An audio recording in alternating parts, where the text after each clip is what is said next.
for our listeners who might want to do something very creative like you guys do, go find a clunker, right, and rebuild it. From your book, I don't think you had a lot of car skills, short of maybe changing oil, changing tires. So, can you share with everybody how you learned? Was YouTube a factor? I think there were maybe some friendships built out of it.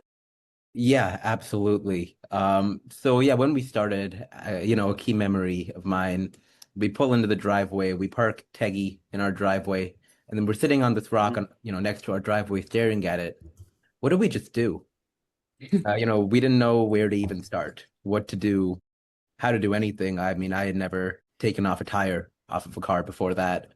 Um, and so there was a lot of learning involved. I mean, we did a full tear down on the interior.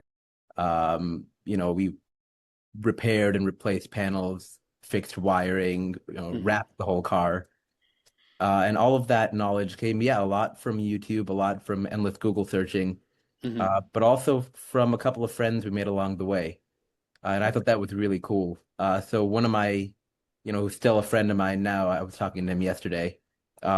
He sold me a door handle for Teggy because he had one that had been totaled out. Mhm. I went out there and I met the guy. I bought the door handle from him. And then, hey, how do I do this? And if he knew, he would tell me. Mhm. And from there, like we're friends, what, 6 years later? It's Yeah. also dynamic that every time we talk to people who are building or rebuilding cars, um, they're they're always a little bit of like that apprehension of asking, how to do something. But as a car culture, we want to spread knowledge when we have it. And so, like, it's amazing to hear how many friendships come along through this process because you go, hey, you know anything about, this and this? And they go, absolutely. And then, boom, friendship sparked. And now you're 6 years later, you're still talking to the guy, even though that door handle's been, here and gone a long time ago. Yep. And you're helping them in many ways. Like if they love Acura Integras, they love Acuras, right? They should want to help you, right? Because they're helping that dream, that thing that's important to them. Maybe it was a car that they had in high school, right? You're just helping continue. Recycling the parts, right? If you didn't buy that part from them, it would end up in the garbage probably, right? And so that part lives on. It doesn't end up in the garbage, right? And listeners of the show know I own a DeLorean, Hmm. and if not for the powerful community, they only made 10,000 of those cars, or about 6,500 left. If not Yeah. for a few things, one being the power of the community, two being Back to the Future, right?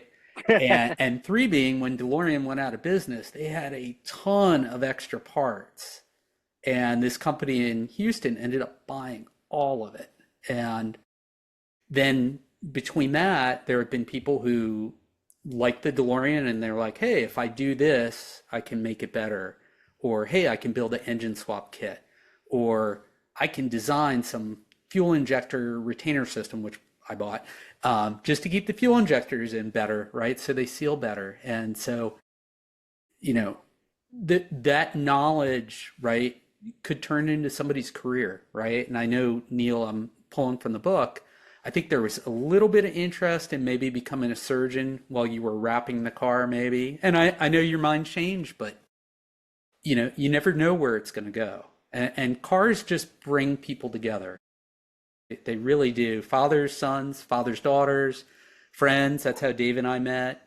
Um, yeah, it's fantastic. And you guys are. Some people might say you guys are doing the Lord's work, keeping the old cars going. That's what we say to my DeLorean friend, who's always fixing DeLoreans for other people, because there are just some things you couldn't. That is, even though it's a poorly built car, is such a weird combination of different cars and different pieces and just all this knowledge that nobody could have it all. But thanks to a community, I'm sure you probably found an Acura community, you probably found an Integra community for Teggy. So Yeah, and then the key thing here is people like stories and people like to be part of stories.